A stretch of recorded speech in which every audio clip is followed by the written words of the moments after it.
Serving the whole province of Surigao del Sur with its wide coverage and broadcasting service. A radio station that will give you sure entertainment, best music, sincere public service, and honest newscast. 97.5. 97.5 DXVP. The best in the city.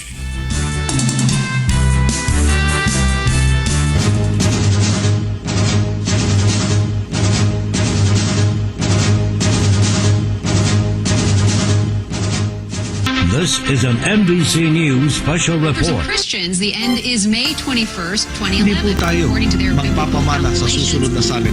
This BBC World News. The Pavlov is back again. This is a volcanic That's when peak a of massive earthquake will send the world into turmoil, leading to its ultimate demise on remain unaccounted for.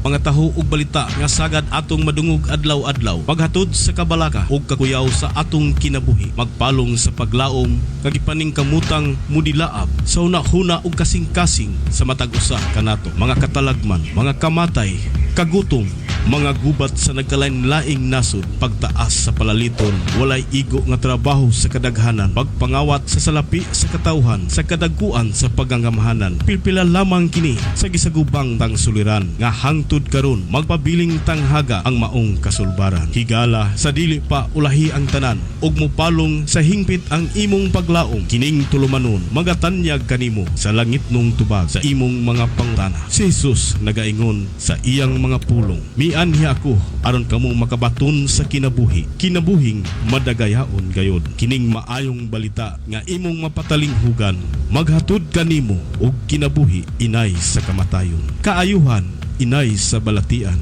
kalipay inay sa kasub-anan. Labaw sa tanan ang panglawas sa kinabuhi nga imong gikahinaman, tungod kay ang mga pulong sa Dios mao ang paglaom alang kanimo. Aniya ang atong magwawalis sa kahanginan, Reverend Dante Z. Largo. Praise the Lord. Dalaygon ang Dios ning takna sa kabuntagon mga suki natong tigpaminaw niya nasa kita sa kauras ning atong tulumanon, paglaom alang kanimo. Matag Sabado kini hangtod kini alas 8. Doon natin sa kauras din sa kahanginan nga diin makahatod nato ug mga mulawan mga pulong sa mga igdulungog sa atong mga kaigsuunan nga tigpaminaw niining atong programang paglaom alang kanimo. Salamat sa Ginoo nga niining atong tibok semana gihatagan tag maayong panahon, gihatagan ta og mga maayong mga butang sa kinabuhi. Daghan nato nga nakapahat sa mga panalangin diha sa Ginoo.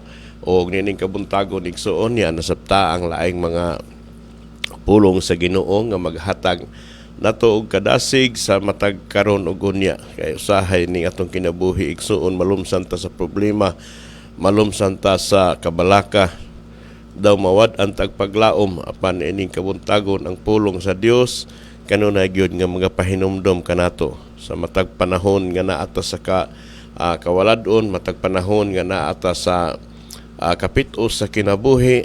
Doon na pa'y Dios igsuon nga kanunay nag-atiman diha sa matag panginahanglan sa kinabuhi sa tao. Kung kita moduo lang niya, kung kita open lang diha sa pulong sa Ginoo, nan ang Dios usab kanunay kini uban-uban diha sa tanan natong problema sa kinabuhi. Siya maghatag nato kasulbaran niining tanan nga gusto sa Ginoo nga mudangat gyud ang tao ngadto sa tinud-anay nga kalipay sa iyang kasing-kasing. Kuno ang Dios igsuon sa atong kinabuhi, murag gubot kaayo ang atong kinabuhi, gubot ang atong hunahuna, murag wala tay maayong plano sa kinabuhi apan kun kita naa sa Ginoo, nandun na atay peaceful of mind.